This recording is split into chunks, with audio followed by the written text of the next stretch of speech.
Yesu Kristo. Mpenzi mtazamaji wa television Tumaini, karibu tena kwa mara nyingine katika kipindi cha Walei Tuzungumze, kipindi ambacho kinakupatia nafasi wewe uliye kiongozi kufahamu mambo mbalimbali, hasa wajibu ndani ya kanisa. Na katika mwaka huu 2025 kama ilivyo kawaida, tunatembea na kauli mbiu karakana ya uongozi. Lakini leo mada ambayo tutaizungumza ni kuhusu hija ya dada wadogo kule Visiga. Ndani ya studio niko na wageni wangu wanauwaka, niwakaribishe sana. Na pia basi, kabla hatujaendelea mbele, tufungue kipindi chetu kwa sala na karibuni. Asante sana. Tufungulie kipindi chetu kwa sala. Karibu. Kwa jina la Baba na la Mwana na Roho Mtakatifu. Amina. Baba yetu uliye mbinguni, jina lako litukuzwe, ufalme wako ufike, utakalo lifanyike duniani kama mbinguni. Utupe leo mkate wetu wa kila siku, utusamehe makosa yetu kama tunavyowasamehe na sisi waliotukosea, usitutie katika kishawishi, lakini utuopoe maovuni. Amina. Atukuzwe Baba na Mwana na Roho Mtakatifu, kama mwanzo na sasa na siku zote na milele. Amina. Atukuzwe Baba na Mwana na Roho Mtakatifu, kama mwanzo na sasa na siku zote na milele. Amina. Atukuzwe Baba na Mwana na Roho Mtakatifu, kama mwanzo na sasa na siku zote na milele. Amina. Na mpenzi mtazamaji wa television Tumaini, ndio tayari tumeanza kipindi chetu namna hiyo kwa ufunguzi wa sala, na niwakaribishe sana wageni wetu ndani ya studio, nikiwa pamoja na ndugu yangu Stuart Mgaza. Karibu sana. Asante sana. Lakini pia tuko na Stuart Mgaza, yeye ni katibu UWAKA. Katibu UWAKA. Katibu wa UWAKA Parokia ya Utatu Mtakatifu Skanska. Na pia ni mwakilishi pia wa kampuni yetu ya Wise Original Product, ambao pia ni wadau wakubwa wa UWAKA kwenye dekania yetu ya Mtakatifu Thomas More. Haya, lakini pia tunaye ndugu yetu John Felician Lipingu. Karibu sana. Asante mtangazaji. Kama alivyosema, mimi naitwa John Felician Lipingu. Ni katibu wa UWAKA Parokia ya Familia Takatifu Mburahati, lakini pia makamu mwenyekiti wa UWAKA dekania ya Mtakatifu Yosefu. Basi hawa ndio wageni wetu ambapo wametutembelea na tunawakaribisha sana. Tunayo furaha ya kuwa pamoja na baba zetu hawa, na kama tunavyosema wanaume Katoliki, nguzo imara ya hekalu ya Bwana. Asanteni sana. Nguzo imara hekalu la Bwana. Basi moja kwa moja kama mada ambayo inavyosema kwamba hija ya dada wadogo Visiga, na hii tunatarajia itakuwa ni tarehe 14 mwezi wa 10 mwaka huu 2025. Pengine hawa UWAKA jimbo la Dar es Salaam wanafanya nini kuhusu hao dada wadogo, na je, dada wadogo ni kina nani? Basi moja kwa moja ni mkaribishe mwenyekiti huyu wa dekania ya Mtakatifu Joseph, tuweze kufahamu hasa wadada wadogo hawa ni kina nani.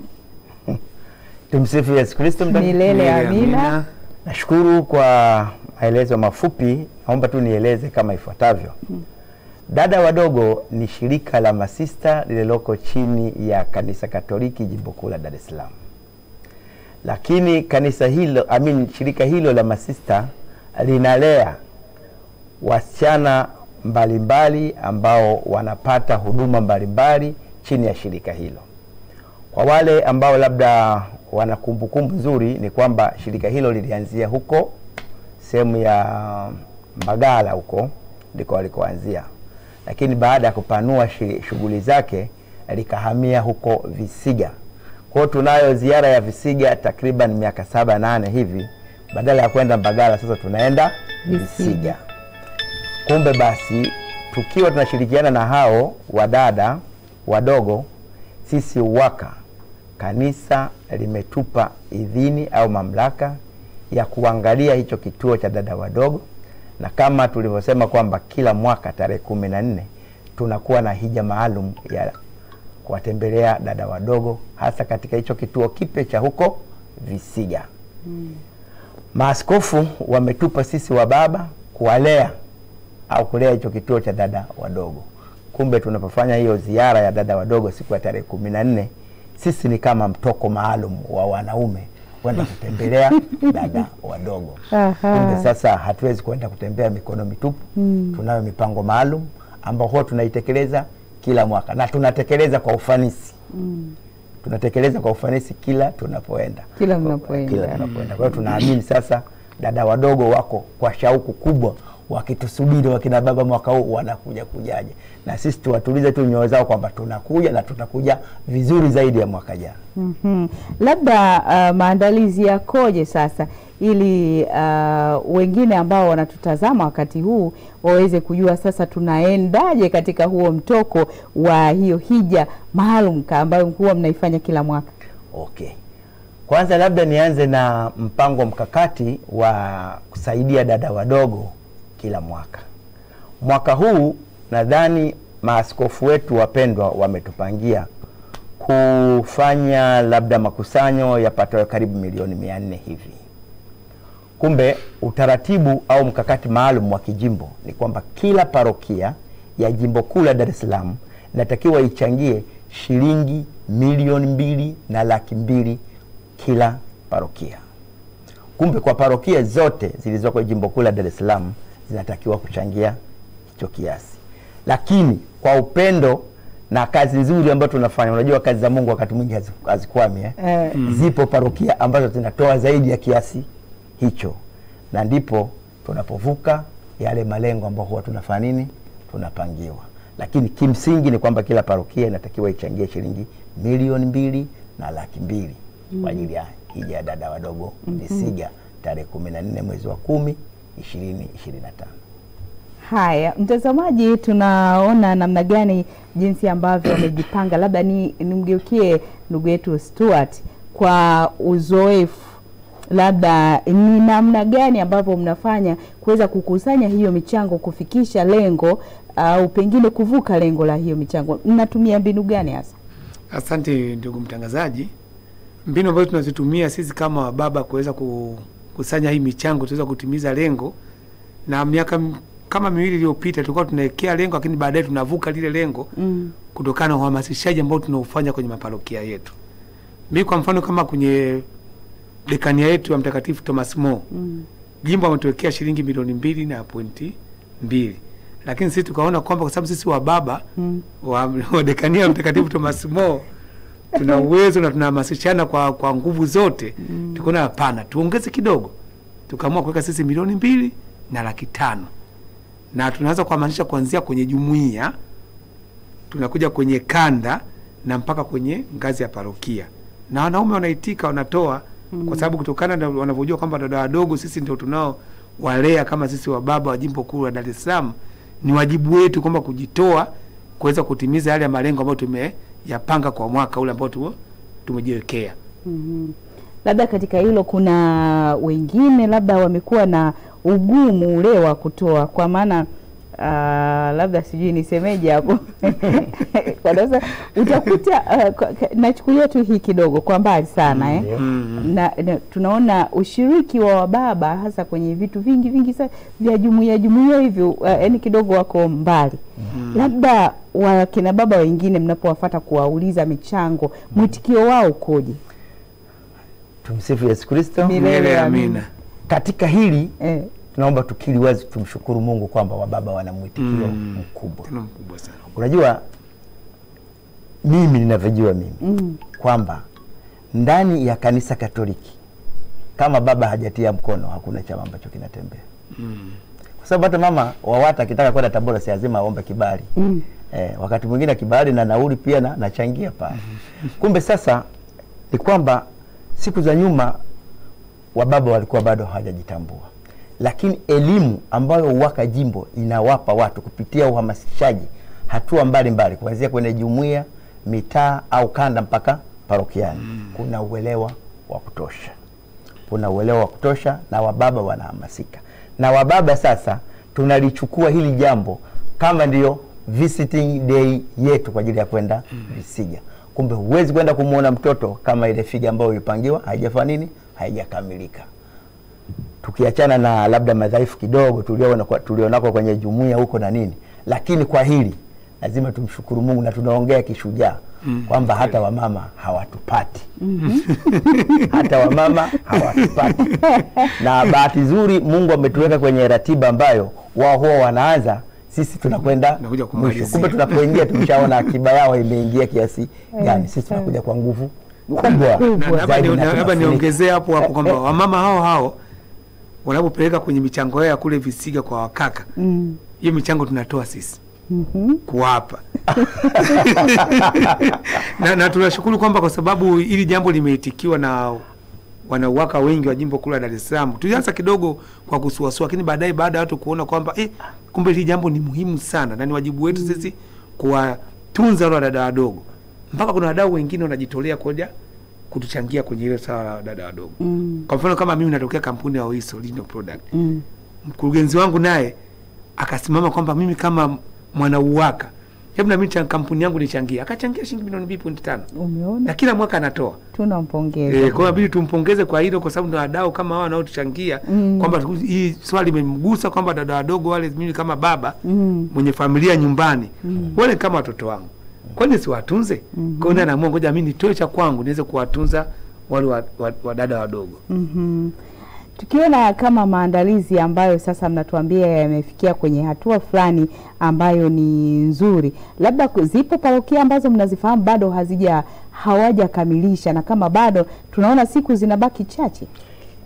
Ni kweli ndugu mtangazaji, Jumapili iliyopita tulikuwa na kikao cha viongozi wa jimbo na viongozi wa dekania katika parokia ya St. Peters kule Oyster Bay.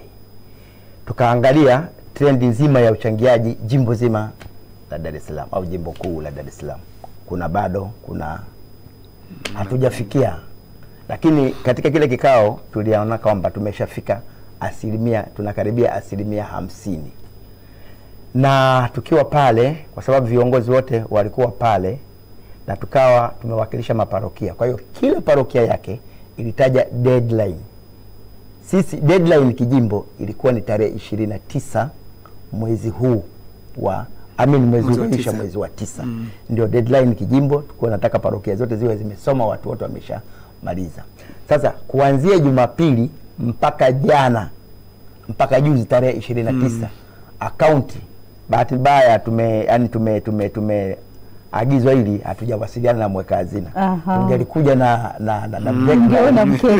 mkeka ule jinsi watu wanavyo miminika. Na bado mkeka unatembea kwenye simu, mkeka unatembea. Naamini kwamba kabla hiyo tarehe 14 tuta close kila kitu na mambo yatakuwa yameenda vizuri. Unajua unapofanya vitu kama hivyo, kwanza unaangalia jinsi watu wanavyoitikia kwenye maparokia yetu.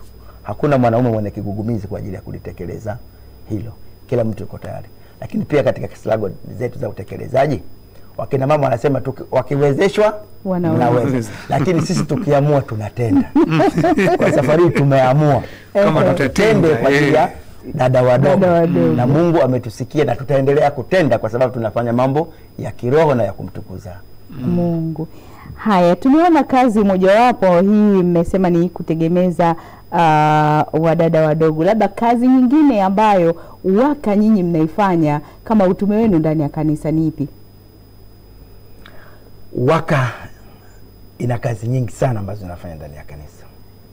Kwa mfano katika mazungumzo yetu ambayo tulikuwa tumeongea hapa, uligusia kwamba baba hawaamki kwa kushiriki mambo mbalimbali katika kwenye jumuiya mpaka kwenye kanda. Ukienda wengine wanatumia mitaa mpaka kufika. Labda hiyo naweza nikaa nimeongea mimi kama mama. Kwenu nyinyi sasa ni kweli hicho kitu? Ni kweli. Ni kweli, wala hilo halina kificho. Kwa hiyo kwanza tunatengeneza uelewa wa nani anaitwa mwanaume ndani ya kanisa na nini kazi ya mwanaume katika kanisa hili la Mungu. Tukishatengeneza hiyo awareness kwa ajili ya wanaume, si rahisi unapeleka ujumbe au elimu hiyo wakaukubali wote. Lakini unaona katika 50% au katika watu uliopeleka ule ujumbe utakuta 50% wanaondoka na ule ujumbe na wanatekeleza.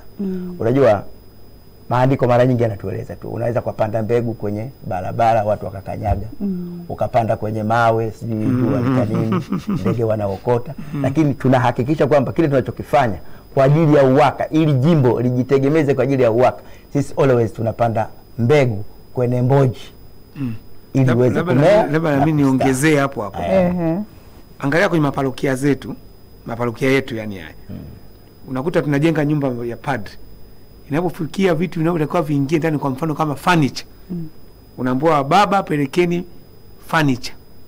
Kwa hiyo kitanda inarudi kwa UWAKA. Inarudi kwa UWAKA sasa. Mama wawata wanaambiwa nyie vyombo. Kwa hiyo unakuta bado wa baba yani tuna mchango mkubwa sana kwenye kanisa. Kwa sababu ukiangalia vyombo, kwa mfano mimi parokia yangu pale ya Utatu Mtakatifu Skanska. Juzi tu hapa tumezindua nyumba mapadri. Tumenunua vitanda. Kitanda kimoja chini ya milioni 3 na point, lakini wababa wamejitoa akasema tuweke kitanda, tuweke meza, tuweke dining table, tuweke kabati zuri, tuweke yani kila kitu kizuri ambacho paroko akikaa pale anajisikia kama yuko nyumbani. Kwa hiyo bado unakuta UWAKA bado tuna mchango mkubwa sana kwenye kanisa. Tumsifu Yesu Kristo. Milele amina. Basi tunaona mambo mazuri sana ambayo yanafanyika ndani ya kanisa, na hivi tunawashukuru sana wale wote ambao wanaendelea kutegemeza kanisa na hasa kuinua miito. Labda ninyi kama mkiwa hivi UWAKA mnafanyaje basi kuweza kuona miito hii ya utawa inaongezeka kwenye maparokia? Mmewahi kujaribu kuhakikisha yani mnazungumza hizo elimu juu ya au nyinyi wenyewe wa baba kwa uzoefu wenu mnatoa mabinti kwenda kushiriki kujiunga na utawa? Tumsifu Yesu Kristo. Ndio tunashiriki, tunashiriki ipasavyo, kwa sababu jimbo kuu la Dar es Salaam limetuandalia yani tuseme ni foundation ya UWAKA huko chini. Kuna kitu kinaitwa UWAKA chipukizi. Kile chama kile cha UWAKA chipukizi au ule utume wa UWAKA chipukizi unalelewa na UWAKA adult. Kwa ndani ya hiyo UWAKA chipukizi ndo unapata hizo talents hizo. Unapata watu wenye miito ya kwenda seminarini. Yani tunawajenga kiasi kwamba wao watakuja kuchukua nafasi baada yetu sisi. Sasa unapokuja kuchukua nafasi baada yetu sisi, maana yake unakuja kuchukua nafasi kama padri. Unakuja kuchukua nafasi kama baba wa familia. Unakuja kuchukua nafasi kama kiongozi, unakuja kuchukua. Kwa hiyo jimbo kuu la Dar es Salaam lina utaratibu mzuri sana juu ya kutengeneza UWAKA ijayo. Na kila tunapokaa kwenye vikao, vile vikao vya jimbo, hiyo mikutano ya jimbo, vikao vya dekania, moja kati ya ajenda muhimu ni kwamba parokia zenu zinaleaje UWAKA chipukizi. Kwa kupitia hili tunda la UWAKA chipukizi, tunaamini kwamba hata tukija kuzeeka au hata tukija kufa, huku tumesharithisha watu jeshi ambao linakuja nyuma yetu, linakuja kwa hasira zaidi kuliko hata sisi. Tumsifu Yesu Kristo. Na hata kwenye matamasha yetu unawaona walivyokuja, unakuta wamevaa mashati yao ya UWAKA chipukizi, wamependeza. Na sasa hivi hata kwenye matamasha yetu haya ya UWAKA au vikao, ukikuta kwenye misa tunachukua UWAKA chipukizi wanakuja wanatuimbia. Na hata hii tarehe 14 Jooni mje muone, mtawakuta UWAKA chipukizi wanaimba, wanafuraha. Kwa hiyo tumejenga, kuna msingi ambao tunao huko chini hapo mzuri kuliko hata sisi ambao tuliokuwa nao sasa hivi. Shukrani, kamatia hapo Mgaza. Basi mtazamaji wa television Tumaini, tupate mapumziko mafupi. Tutakaporejea tutaweza kuona ni watu gani basi wamealikwa kwa ajili ya siku hii ya tarehe 14 mwezi wa 10 mwaka huu 2025 kwa ajili ya hija ya UWAKA kuwategemeza masista wa shirika la dada wadogo la jimbo kuu la Dar es Salaam.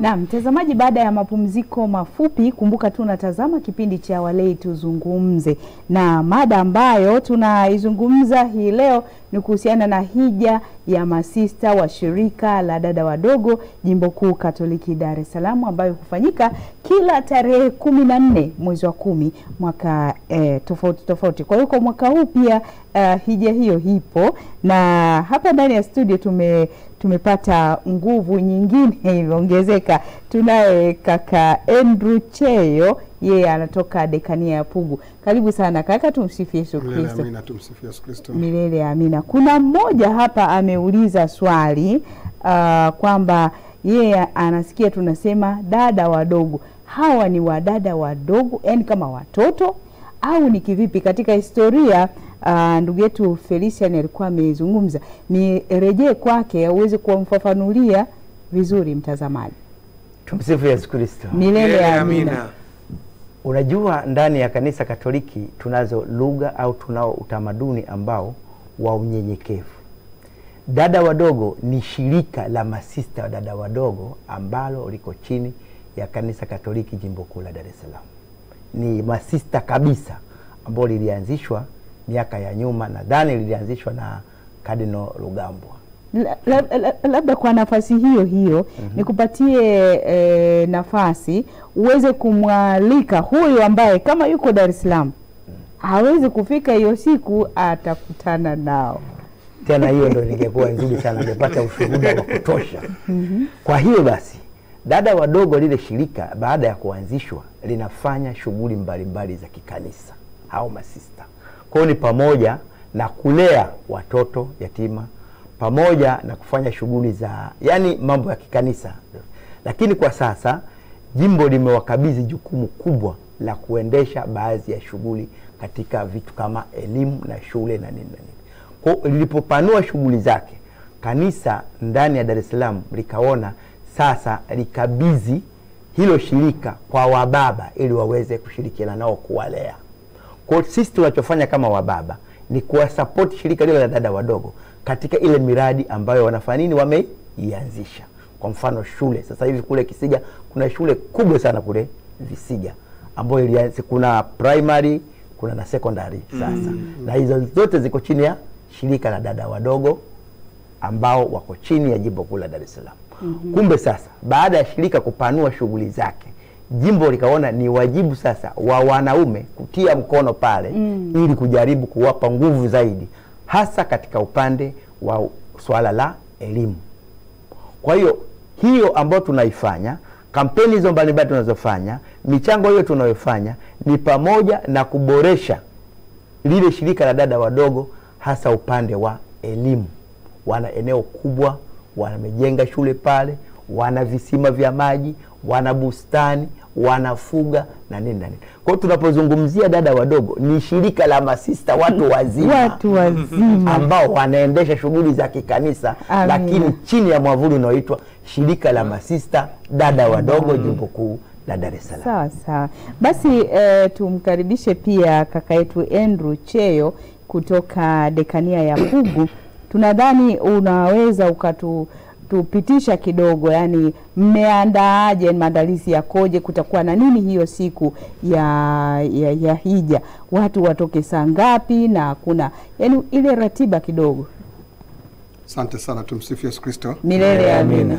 Kwanza nishukuru kwa kufika mahali hapa. Amina. Na tuseme kwa nguvu ya Mwenyezi Mungu, kwa mara nyingine tena tarehe 14 Oktoba siku yetu akina baba ama wanaume wa Katoliki wa Jimbo Kuu Katoliki la Dar es Salaam.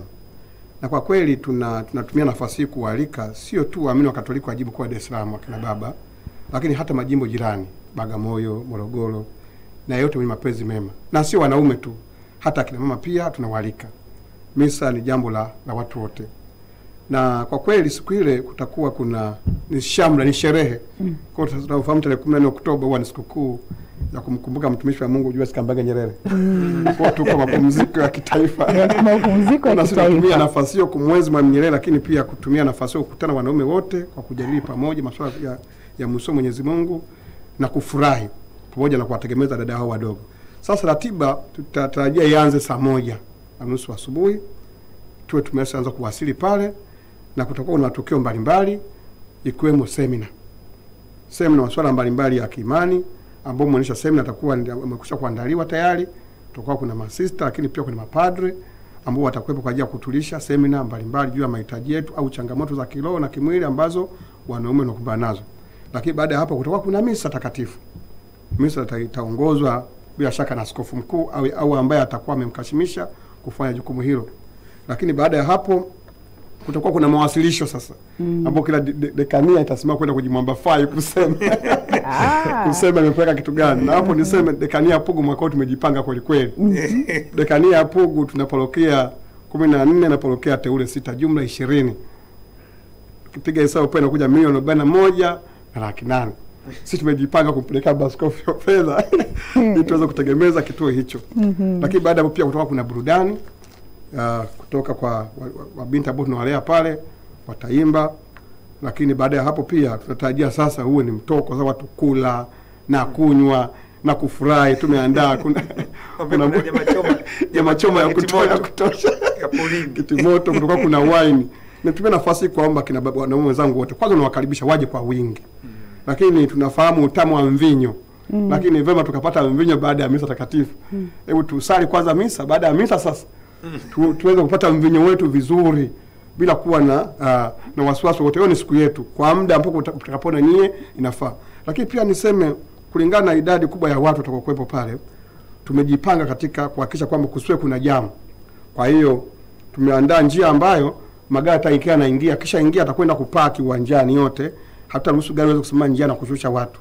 Lakini pia kisha shusha abiria yale ambao watahitaji kuondoka atapitia bypass, yatazunguka njia ya pili ili kuepuka kupishana katikati hapo. Ambao watakuwa na magari madogo tumeandalia pia parking yao. Lengo ni kwamba watu wakifika pale kusiwe kuna mrundikano wa watu, kusababisha foleni ambazo sio za lazima.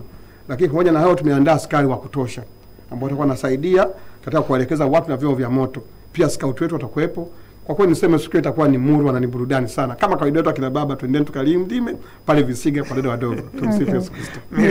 Amina. Haya tuone sasa namna ambavyo mwingine labda yeye ni anaweza asifike hiyo siku, au pengine ni mama au mwingine tu yoyote anasema mimi mbona nimetamani kuwa mmoja wa kuwalea hawa wadada wa shirika hili la masista katika kuhakikisha basi wao wanaposali, wanapofanya utume wao ndani, basi wanakuwa wanasikia amani. Nao utaratibu wowote ambao mtu anaweza akachangia binafsi, akatoa mchango wake binafsi kupitia labda kama kuna akaunti ya benki ya jimbo au kuna hicho kitu? Kwa kweli kwa sababu unajua sadaka hakuna limiti, hakuna kizuizi cha kutoa sadaka. Na hii ni sadaka pase kwa lengo la kutegemeza Jimbo Kuu Katoliki la Dar es Salaam kupitia dada wadogo hawa. Kwa hiyo tunaalika mchango kutoka kwa mtu yeyote, mdau yeyote. Akaunti za dada wadogo ziko wazi. Hata ukifika benki ya Mkombozi pale akaunti ya dada wadogo utapatiwa pia. Hata kama wakala wa Mkombozi benki ambao umetawala maeneo mbalimbali utapata account. Na tumia nafasi kualika kwa kweli.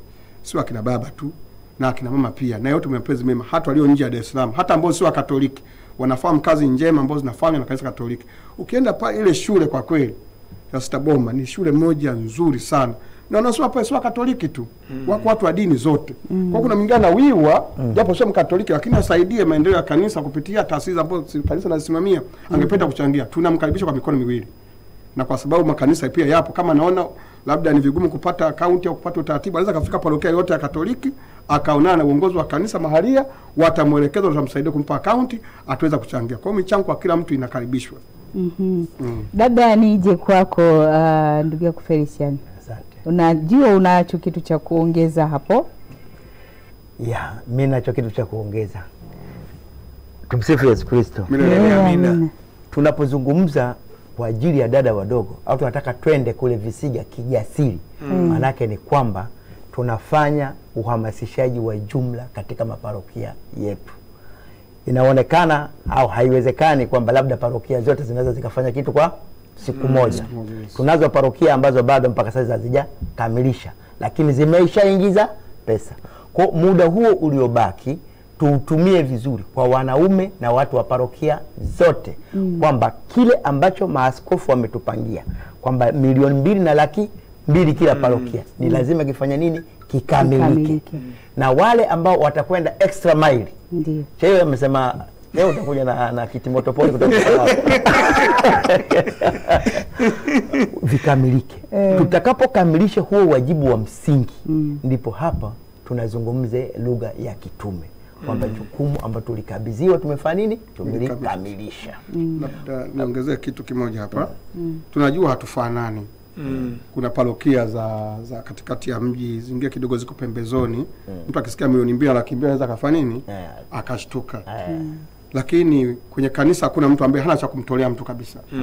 Kwa mfano siku ya dekania ya Pugu wiki mbili zilizopita tulikuwa na kikao mahususi, agenda ikiwa ni hii tu, dada wadogo, na kule na parokia nimesema 20. Lakini ziko parokia zingine za pembezoni kweli kweli ambazo unaweza kuangalia haraka haraka hawezi kufika kiwango, lakini mimi nilie huko ambaye kidogo naweza nikafanya wasaidiaje wale. Kwa sisi pale tukifanya tumezifuata zile parokia ambazo ziko kidogo mbali na Dar es Salaam hapa ziko yes. Tukaongea nao akina baba, tukagundua cha kumtolea Mwenyezi Mungu. Wenzetu wale wamejaliwa wanyama pori au nguruwe pori. Tukasema tafuteni wanyama nguruwe pori hao, mtuuzie, sisi tuko huko. Wametafuta wakatuuzia, tukanunua. Kwa nao sawa, wanao cha kumtolea Mwenyezi Mungu. Kwa hakuna mtu ambaye hana kitu cha kumtolea kabisa. Na nishukuru sana kakaangu anazungumza habari za tuongeze, tulipoongea 2,200,000 sio vibaya ukatoa 3,000,000, 4,000,000. Kwa kufanya hivyo unawabeba na wale wenzetu. Na ndio maana sisi dekania yetu Thomas Mo jimbo mpanga 2,200,000, sisi tukasema 2,205,000. Na hapa niongezee kitu kimoja ambacho ndugu mtangazaji, kule sasa kwenye hii issue ya dada wadogo tunafanya kama vile ushindani kidekania. Bwana wa Pugu sema atanishinda mwaka, lakini namwambia Thomas Mo tuko vizuri, tunakuja. Mkaza unaweza kutuongeza kitu kimoja hapo? Nataka niongeze kitu kimoja. Kuna watu wengine labda watataka kutuchangia kwenye akaunti yetu ya dada wadogo. Basi naomba niwatajie namba za akaunti ya dada wadogo kupitia kwa benki yetu ya Mkombozi Benki. Ndio. Ni 00 00 12 12 39 39 18 18 43 43 71 71 01. Labda nirudie siku kwa mara ya mwisho. 00 12 39 18 43 71 01. Tunakaribisha mtu yoyote ambaye anaweza akatuchangia hata shilingi 1,000, 2,000, 10,000, hata milioni, hii kuweza kuwategemeza hawa wadada wadogo.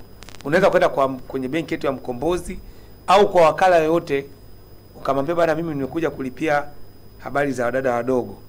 Atakupa namba ya akaunti na utaweza kuchangia hii ya wadada wadogo.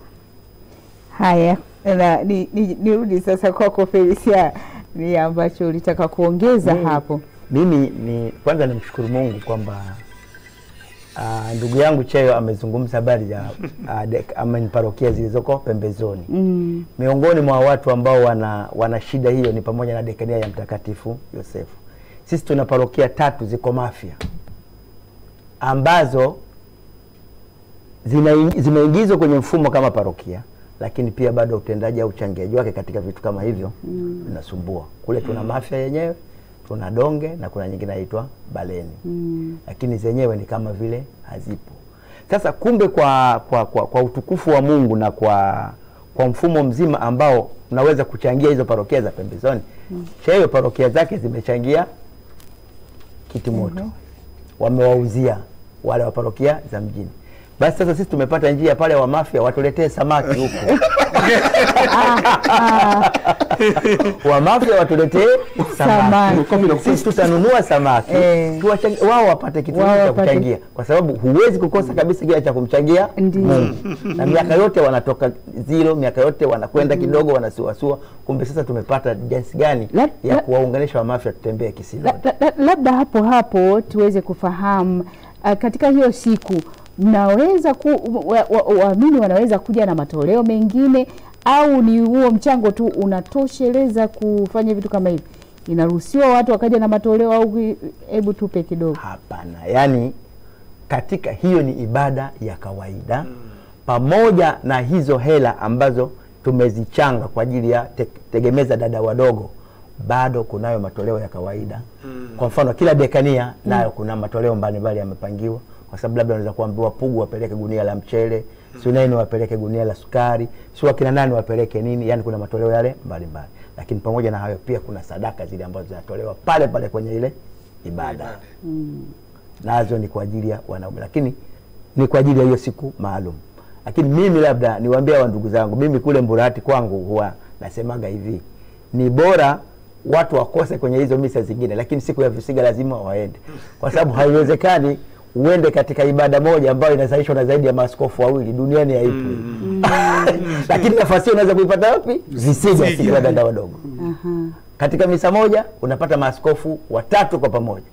Inatokea kwenye parokia yako umekosa askofu waliokuja kwenye kipaimara, basi twende siku ya Uwaka Day. Makao ni Uwaka Day Visiga. Kwa utakuta maaskofu wote wako pale na baraka kule zinamiminika zaidi ya mvua. Sasa Mungu atupe nini wanaume? Ni lazima tuende pale, tuende tukaangalia watoto wetu, tukawape nguvu. Kwa sababu unajua mtoto anapokaa nje ya wazazi kwa kipindi fulani ana utamaniwa wa wazazi. Kwa hiyo siku ile tunakuwa wazazi wa watoto wote pale, na watoto wote wanapata nguvu kumuona baba anamnunulia soda, labda anamnunulia paketi ya kitimoto, labda anamnunulia kitu gani, watoto wale nao wanafanya nini? Wanajengeka. Lakini kwa matendo hayo matakatifu ambayo tunayafanya, tunatengeneza, tunainua roho za utekelezaji na za kumtumikia Mungu kutoka pale walipo. Kwa maana siku tukiondoka tunajua kuna jeshi lingine kubwa linakuja huko maparokiani, lakini pia wale ambao tumewajenga pale kwa kuwapelekea matoleo yetu kila mwaka. Kwa hiyo mfumo huo, yani wanaweza kusema 2 in 1, lakini sisi tunasema ni 4 in 1. Maana tunapiga kona zote afu tunakusanyika pamoja. Sisi Uwaka tunatembea kisinodi zaidi kuliko watu wengine. Haya basi, mtazamaji, naona muda wetu si rafiki sana na nimkaribishe pengine tena mwalimu ndugu yangu Andrew Cheyo, tukumbushe ni tarehe ngapi, ni wapi na watu wafike saa ngapi? Asante sana. Tumsifu Yesu Kristo. Milele amina. Siku hiyo itakuwa tarehe 14 ya mwezi wa 10 mwaka 2025. Wanaume wote tunaalikwa kufika kituo cha masista dada wadogo Visiga kuanzia saa 1 kamili asubuhi. Hata ukiweza kufika mapema kabla ya hapo ni sawa. Wapo wengine ambao watakwenda kukesha kwa ajili ya maandalizi, pia nao tunawakaribisha, hasa watu wa huduma mbalimbali, chakula, nyama choma na nini, supu, tunawakaribisha. Kwa hiyo watu wote na mapenzi mema, karibuni mapema uwezekanavyo tuweze kufurahi pamoja. Tumsifu Yesu Kristo. Milele amina. Basi tukamilishe kipindi chetu tena kwa sala. Japo kuna mmoja anauliza ni kwa nini sasa mmeweka tarehe 14? Tarehe 14 kwanza ni siku ya mapumziko ya kitaifa. Lakini pia inaamkia mwezi wa 10 ambao tunaelekea kumaliza mwaka. Tunamshukuru Mwenyezi Mungu kama wa baba kwa utume tujalia kwa mwaka mzima.